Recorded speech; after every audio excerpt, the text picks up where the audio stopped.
probably.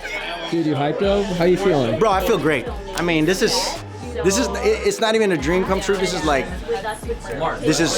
hard work pays off.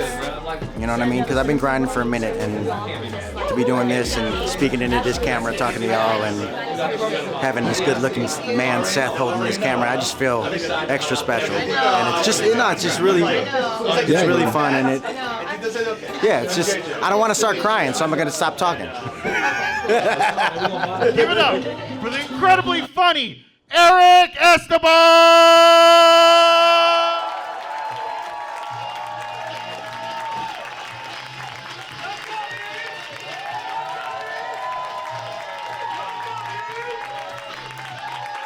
Putang ina! DJ, run that back so everybody can do it. Hold up. Y'all know what to do when they play All I Do Is Win in the Philippines, right? Yeah. Do y'all know what to do? Yes, right when they say, when your hands go up, everybody screams, Putang ina! I saw that a video on TikTok, and I was like, oh my God, it's my new favorite song. What's up, y'all? I'm Eric Esteban. AKA Miscellaneous Brown. Yeah, that was my nickname in Chicago because I'm Miscellaneous Brown. Look at me. I'm Miscellaneous Brown. No, but I'm so happy you guys are all here. I mean, Chicago Filipinos, make some noise. Y'all, it is on like Voltron in this bitch. Most of these Filipinos watch Voltron, so I know that that's a good reference. No, I was online, and I've been watching, Filipino stuff. I'm producing the Phil-Am Comedy Jam, so I'm trying to, see all the Filipino stuff, and I am really just hoping that Filipino Americans all over the country support this special the way they support a white man who can speak Tagalog.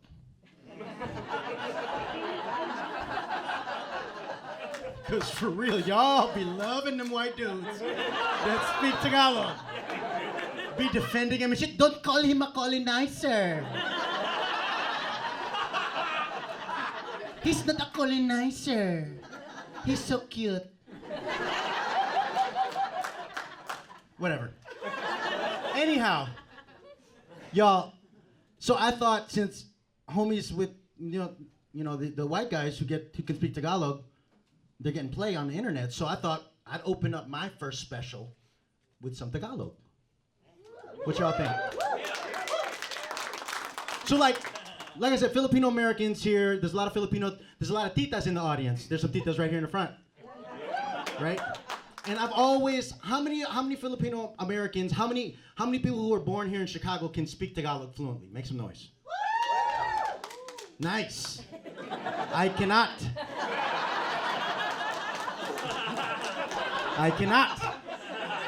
Because the logic of Tagalog, when you translate it into English, kind of like messes you in your brain. You know what I mean? Like the Filipino titas here, they always say one of two phrases. And I'm gonna take a poll since I have a lot of Filipinos in the audience. I wanna take a scientific poll as to which phrase is said more often.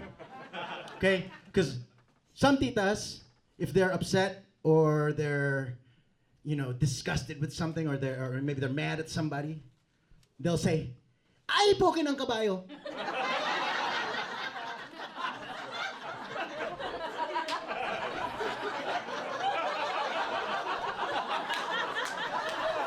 These ladies are fighting in the front. He said, "Putang na, this guy, he said pokin ng kabayo." I said that too. Right? But then some titas, they say, "Ay, pokin ng baboy." Now for the non-Tagalog speakers in the house, and you'll understand when I translate for you why Tagalog is illogical in my head. Because I don't understand what would make someone or inspire someone to say horse vagina or pig vagina when they're upset. It's hard for me to comprehend. You know what I'm saying? It's like, I got horse vagina. Pig pussy, god damn it. God damn it. I wouldn't want to say that shit, you know what I mean? And then like, but I wanted to have a Tagalog phrase that I could say fast. You know, because like when you speak Tagalog fast, they think you can speak Tagalog, right? Like I wanted a phrase that every person in this room, because everybody in this room could say, ¿Dónde está la biblioteca? Everybody can say that shit, right? And you make people think that you're looking for a library in Spain, right? But I wanted a phrase like that was in Tagalog, you know, in the language of my parents. And then I had this one really mean tita. That she used to raise me. She raised me. She would babysit me when my mom and dad were at work. And she would say the same phrase to me all the time when she would get mad at me. She would, like I remember one time I was in Tony's Peking Garden, which is my favorite Chinese restaurant here in Chicago. And I couldn't finish my food. And she said this phrase to me. So all the Tagalog speakers will understand and they'll laugh. But don't worry, I'm going to translate it for all the people who don't speak Tagalog. Okay? So my tita, I couldn't finish my food. And she said the phrase that she always says to me. She threatened me. She said, "Bugbugin kita, wala kang piano, tugtugin do, re, mi, fa, sol, la, ti, do." Bugbugin kita, wala kang piano, tugtugin do, re, mi, fa, sol, la, ti, do.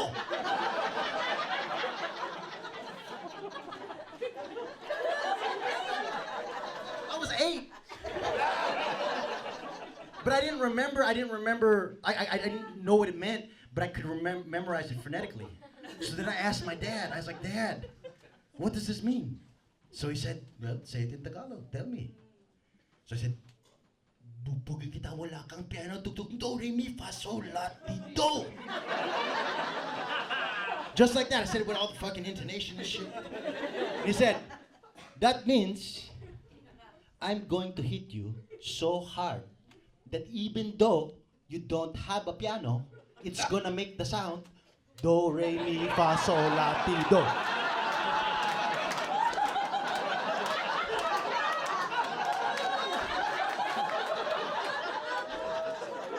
Y'all thought it was some Sound of Music shit, right? My aunt literally physically threatened me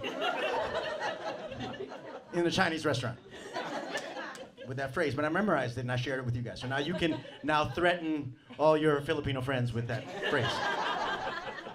I started the show, I said the first phrase that I said was putang ina, right? That is the phrase that everybody, I don't care if you can speak Tagalog or you can't speak Tagalog, that is the best, that is a phrase that everybody knows, even white folks. The white folks that are connected, you're Tony's wife, right? By the way, give it up for all the comics you saw tonight. Right?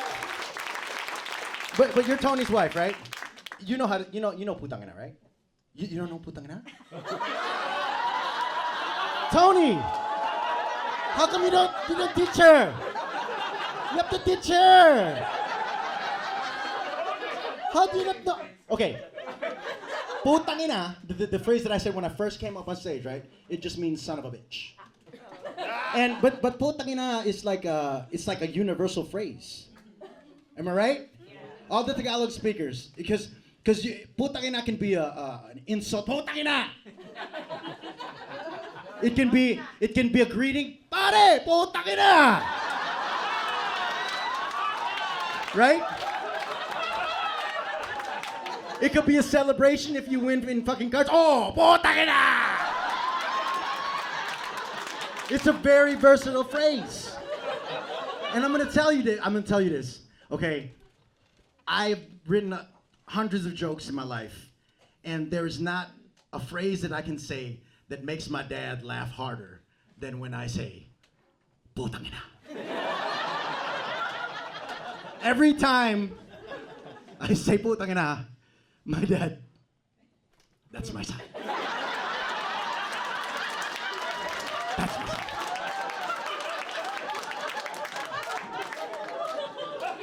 Yeah, no. But even that impresses my dad. Filipino American parents are the hardest people to impress. Am I right? Second generation. Am I right? Oh my God, for real. And even when you do something impressive, those Filipino parents will keep you humble. They will still keep you humble. I told my mom about the show. I'm like, Mom, 4x3 Productions approached me online and asked me to produce my very first comedy special in Chicago.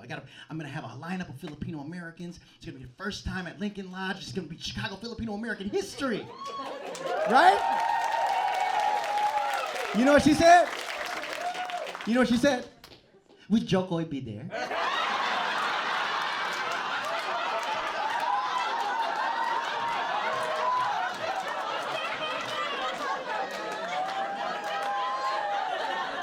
Hopefully one day I'll be my mom's favorite Filipino American comic.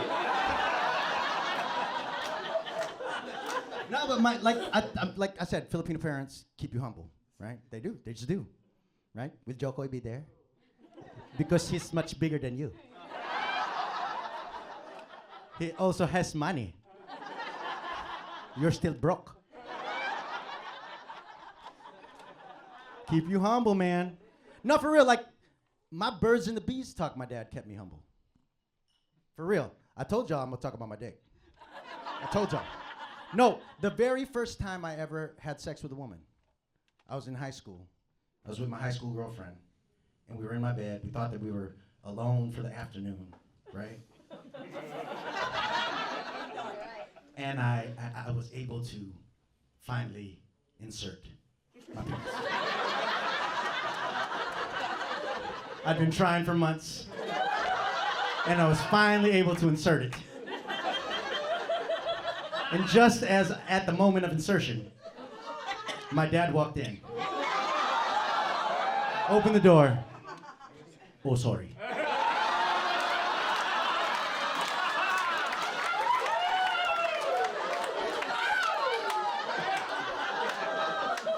And so, the girl was mortified. She got up, got dressed. I drove her home.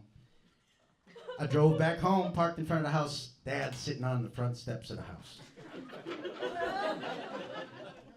And this was my birds and the bees talk. I'll share it with you. I walked up to my dad. He looked me in the eye and he said, "So, is that the first chick you banged?"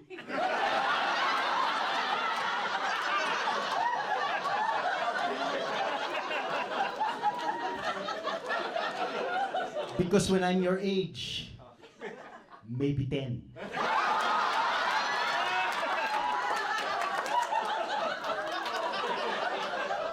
Maybe even 11, I'm not sure. I don't remember. You better catch up to me, son. Keep you humble, man. They keep you humble. They keep you the fuck humble. Just this past Christmas, that my dad was reminded me of how he keeps me humble. I thought back because Nat King Cole Christmas song played in the background. It's like, oh, I always love hearing Nat King Cole, but I'm always reminded of my 13th Christmas when I got Nintendo. Back in the day, remember Nintendo with the robot and the shit? Everybody wanted Nintendo.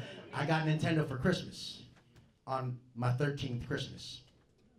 And my dad played Nat King Cole, and then he told me this story. He said, you know, when I was 13, Nat King Cole was in the hospital singing Christmas songs. And I was like, wait, Dad, why were you in the hospital when you were 13 years old? Well, when you're in the Philippines and you're 13 years old, that is when you get circumcised. Wait, what? What? Wait, what? What? What happened? What happened? Nat King Cole was singing and they cut off an inch of my penis. The fuck, Dad? What? What? Yeah, so when you're 13 years old in America, you get Nintendo. When you're 13 years old in the Philippines, they skip your penis. So enjoy your fucking Nintendo.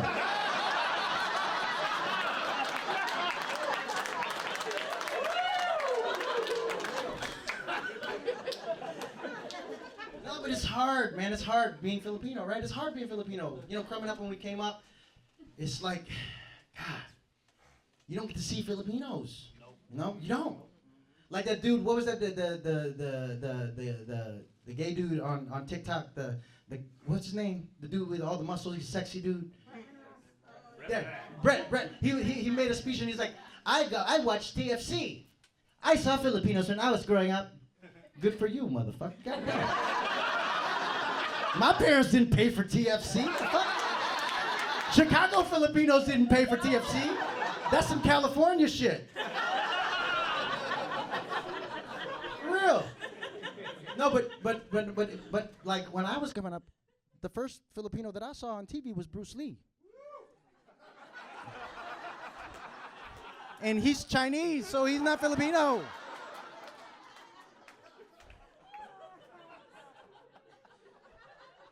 No, but I was watching Enter the Dragon, the movie, you know, Enter the Dragon. Yeah. And when homie said, don't concentrate on the finger, oh, it's all the heavenly glory.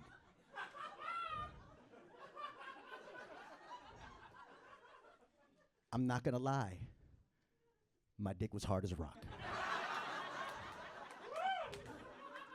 It was. I'm not gay, but Bruce Lee does it for me. He's like a masculine dude, you know? What? You can't tell me when you was seeing those nunchucks that your dick wasn't a little hard. Right, that slow motion shot where he's like this? Every Asian dude in here's dick moved a little bit, just a little bit.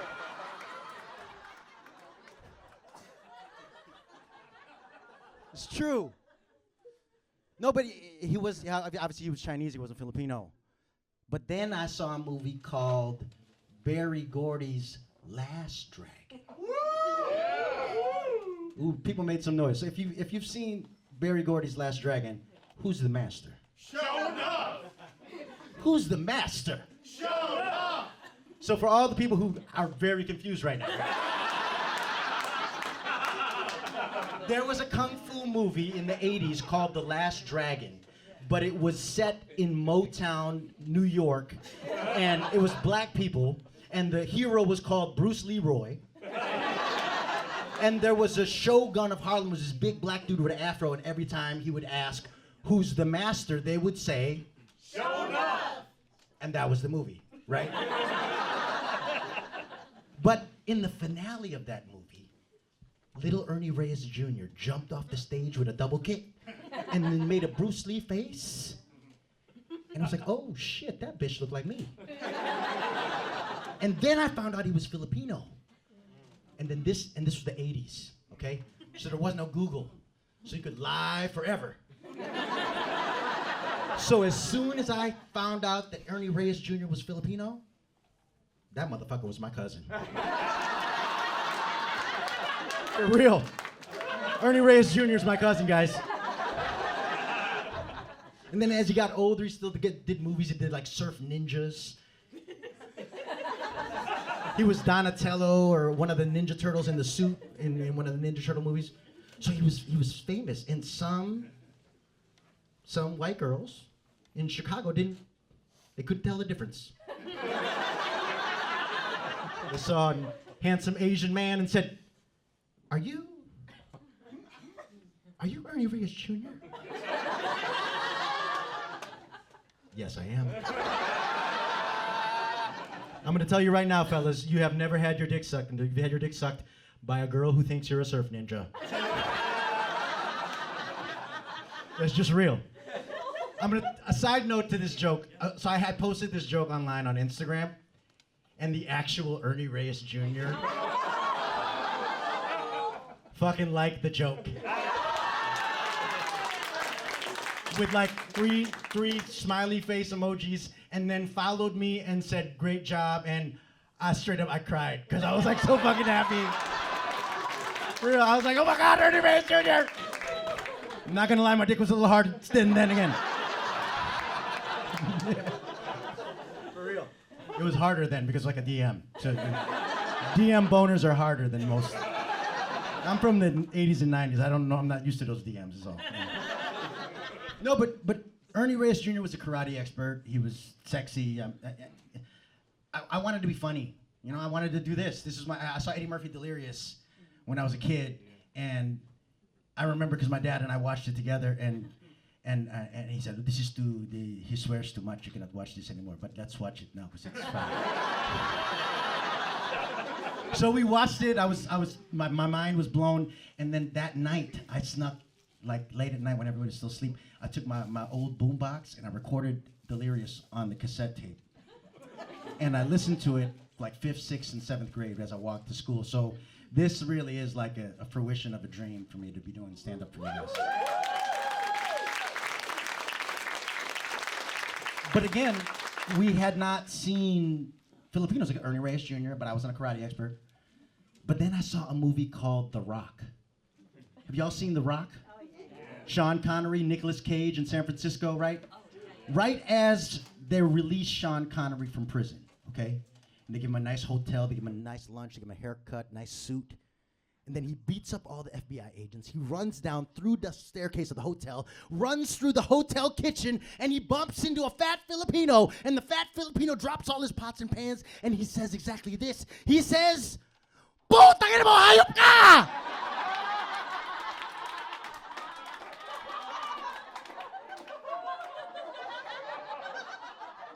I'm sitting there with my dad, and my dad's like, "Oh my God, did he just call Sean Connery a son of a bitch?"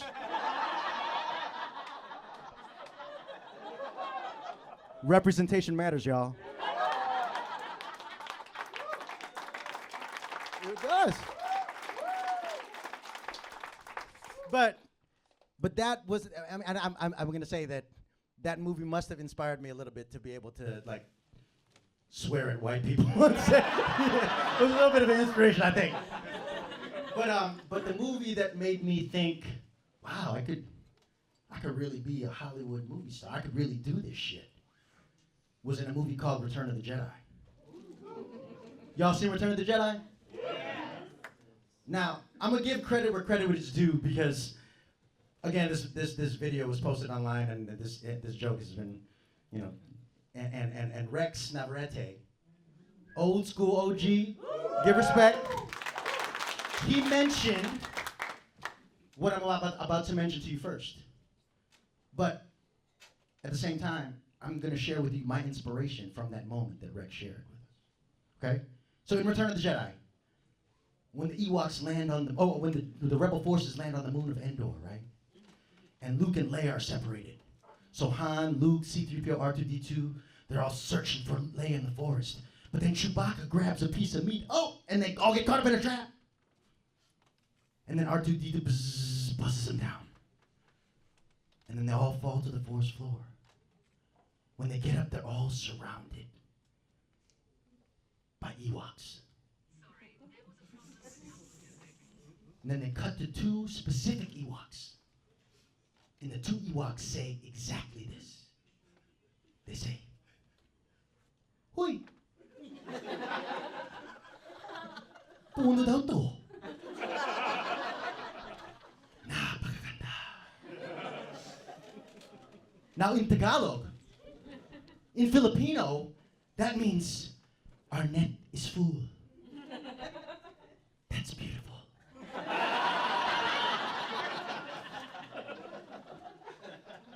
Ewoks are Filipino, y'all.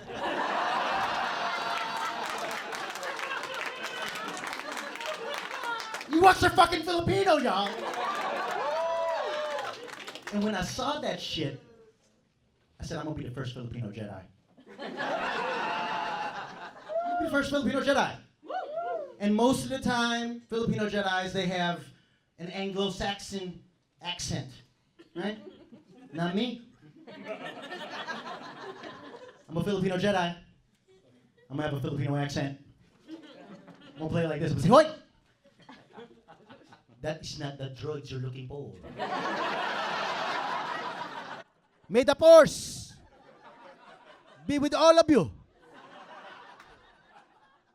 And Manny Pacquiao is still the best.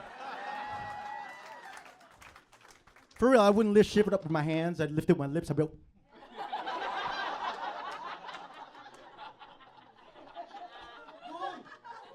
Where? Doon! Putang ina!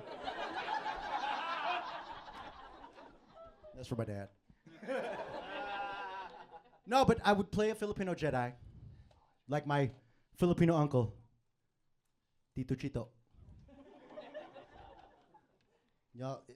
Everybody's got a Filipino uncle that's like, every Filipino uncle, I feel like, I wanted to say everybody has a Filipino uncle that's a hornball and really creepy and corny and horny. But all Filipino uncles are creepy and horny. I'm a creepy, horny Filipino uncle. I mean, we all are. But Tito Chito is the best. He's the best one, right? Like, so he got divorced. 65 years old, he's divorced. But homie is killing it on Tinder. For real. Homie is killing it. He's doing so well on Tinder that he wanted to take me out to a celebratory lunch. Come on, Eric. We're gonna go to a fancy lunch to celebrate my conquest. Let's go to Panda Express.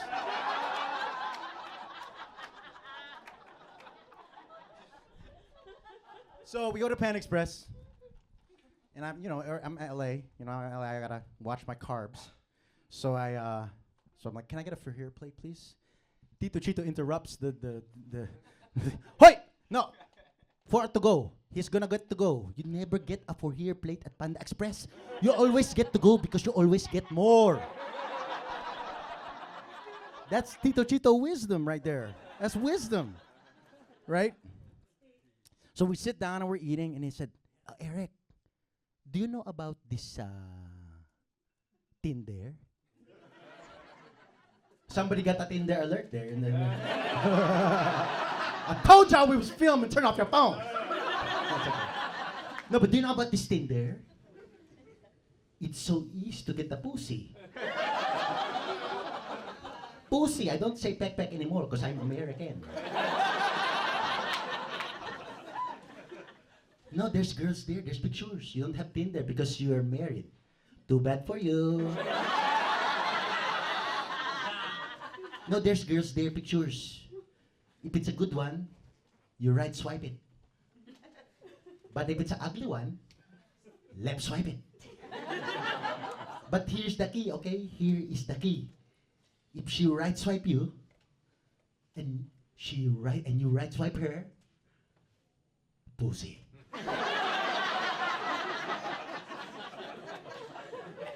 I'm born in the Philippines. And I was married to your tita for a long time. So, the only ladies I ever had was Filipina ladies. But now within there, it's like Skittles. I can taste the rainbow. You know, Tito's always telling you something real good when they go like this.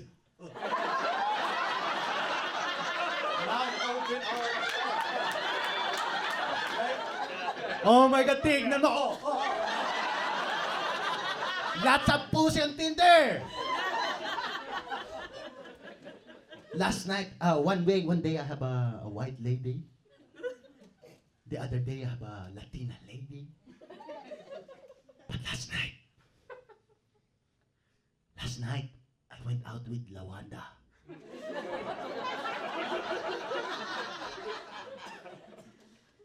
She told me to call her chocolate.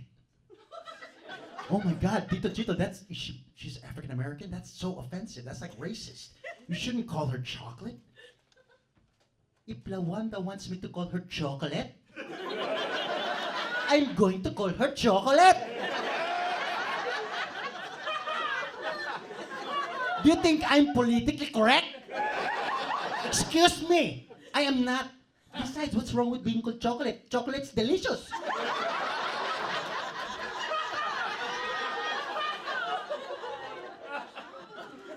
I will not kiss and tell, okay?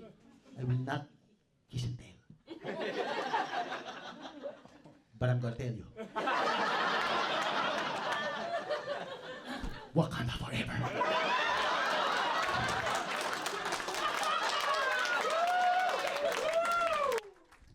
I hope there's Filipinos in Wakanda. I really do. There sure are. After Infinity War, you know that they needed some nurses after Infinity War. There's some Filipinos in Wakanda. For real. Y'all, these cops, man, these cops are getting crazy. I don't want to bring down the room because, bring up bad shit, but my relationship with Chicago cops has always been complicated. It really has.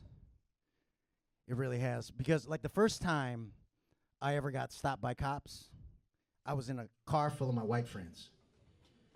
White guy was driving, white guy was sitting in the passenger seat, and I was trying to holler at a white girl in the back.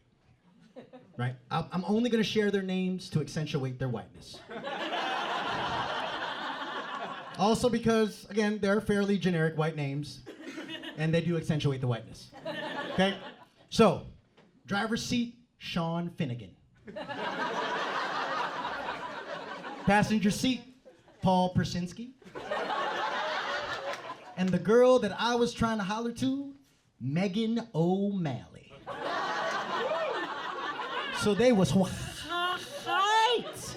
Like you pronounce the H white. Like white. Right? And here I am sitting in the back seat, and the cops pull us over. And then Sean's dad was a cop. So Sean was like, my dad's in like precinct 13. They like, oh shit, oh you're good, don't worry about it. You, shines the light right in my face. You, get out of the car. What did I do? Yeah, get out of the car. Okay. Put your hands on the hood. Okay.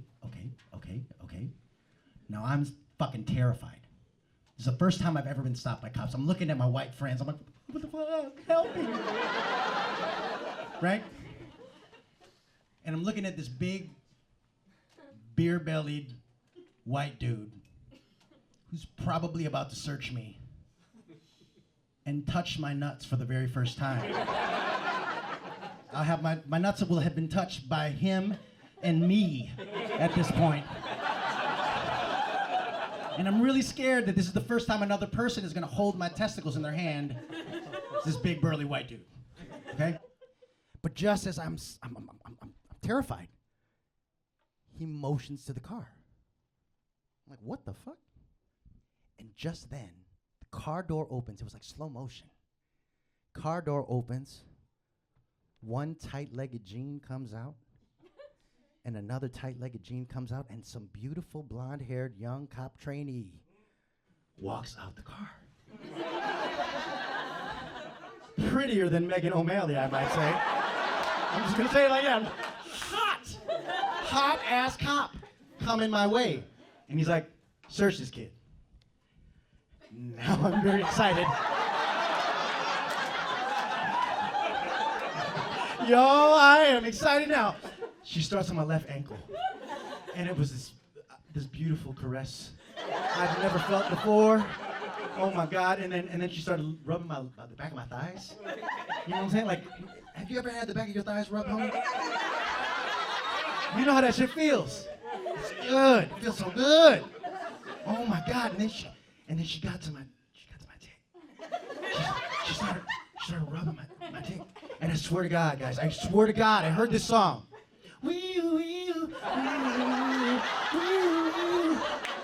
I got stopped by a lady cop. Like I said, my relationship with cops is complicated. That's all I'm gonna say. That really did happen too. It's a wonderful thing. It was wonderful. That's why I have a kind of relationship with cops. You know, the first time my dick was touched was by a cop, so it's complicated. Chicago, it is a dream come true to be able to come home and do shows here. I mean, I've now been back. This is probably like my 5th or 6th time back home, and you always show me so much love.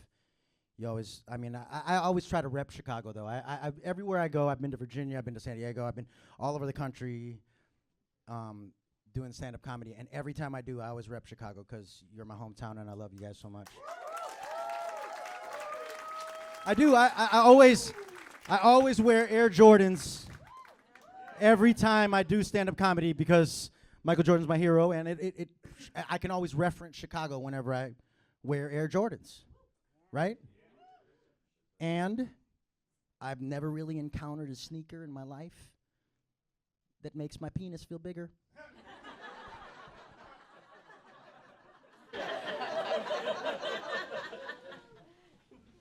Still small as fuck, but it feels bigger. When I wear my Jordans.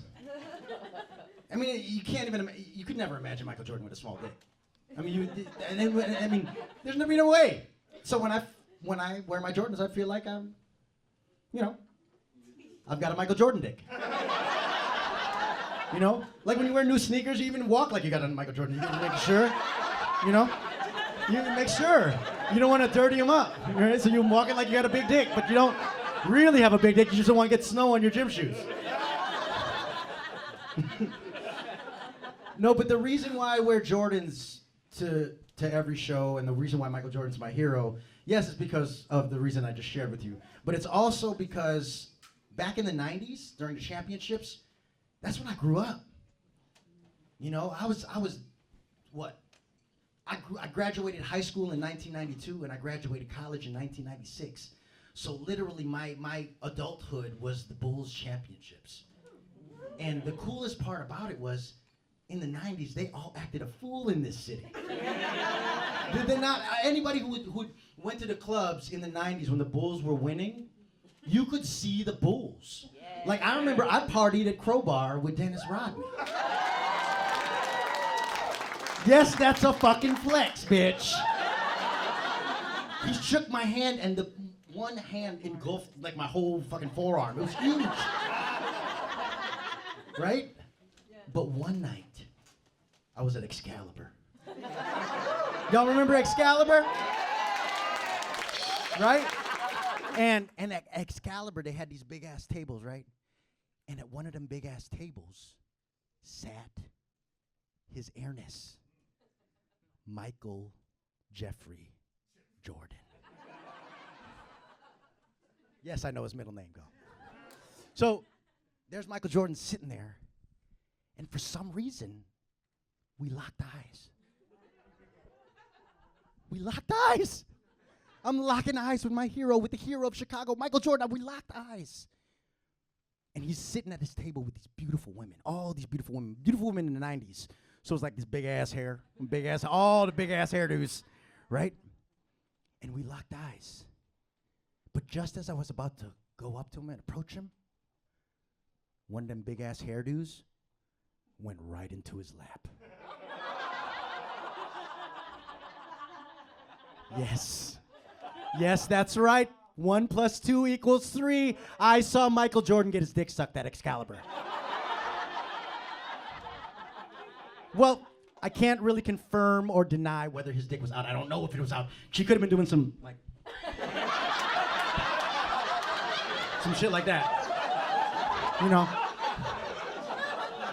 But the reason why Michael Jordan is my hero, and the reason why I always wear Jordans for every show, and the reason why I always rep Chicago, is that motherfucker didn't break eye contact with me the whole time. The whole time, guys. We're just gonna look at each other. Huh? Cool.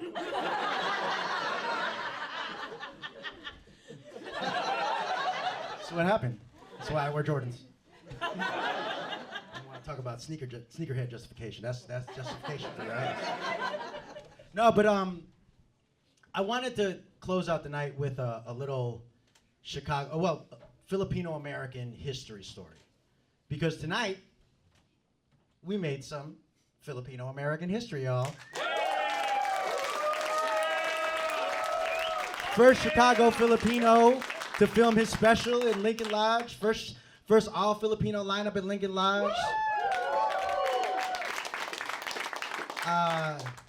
So I wanted to share this story of Filipino-American comedy history. I don't know if y'all remember the story of the Manila Men. Have y'all heard that story of the Manila Men? 1763, I believe, was when they established the first fishing colony in Louisiana. It was the first Asian American fishing. It was the first Filipino colony in America. And the story goes is the Manila men jumped from the Spaniard ships and swam to the shore. Crazy, right? So I thought about what was the conversation like on that ship? You know, it's two guys on there, and one guy's like, I'm going to jump.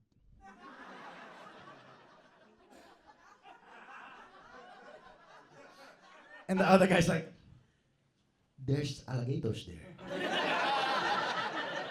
And a lot of other crazy things. You've got to be very careful. I'm gonna jump. And then he jumped. And he leapt. And he established the first Filipino-American colony in America.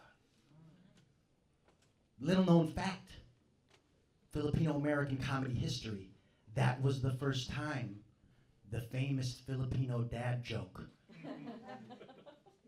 How can you use the word Paul in a sentence 5 times? Was first said. Because when that guy Paul jumped from the boat and swam to the shore, his friend yelled, Paul, be careful! You might fall! And it will be very painful!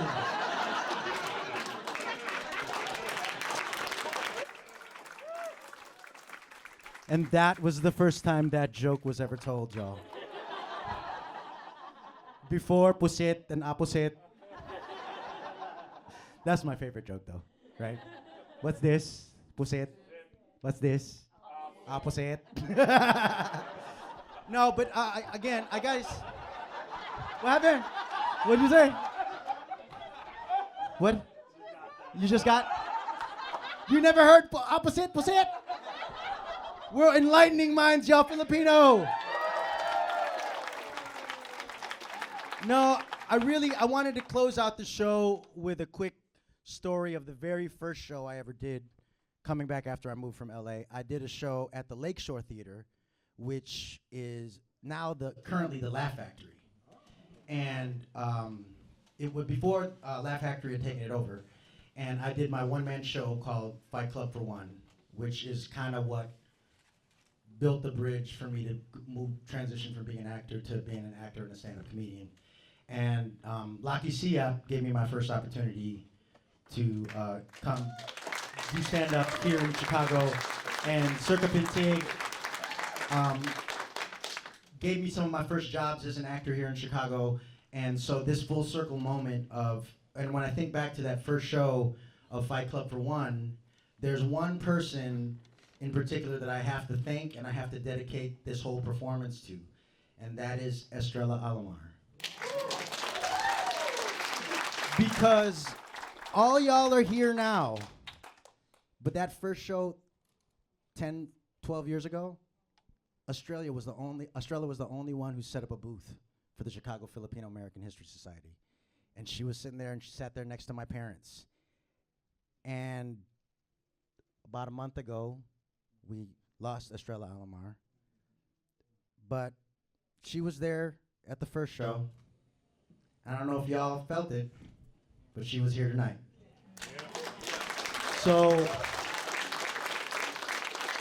thank you guys again for making my dreams come true.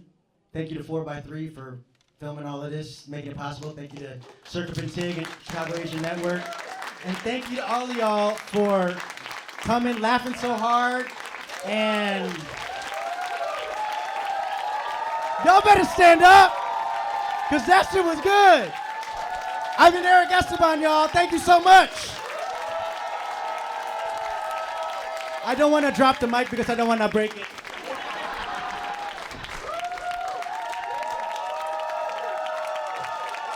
Actually, you know what, DJ? DJ, wait. There's only one way to really end this show. DJ, run back All I Do Is Win. Y'all ready? You know what to do, right?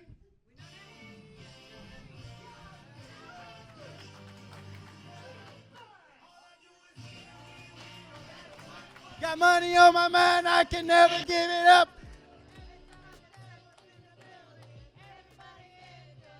Putang ina! My dad would be so fucking proud. Thank you guys so much.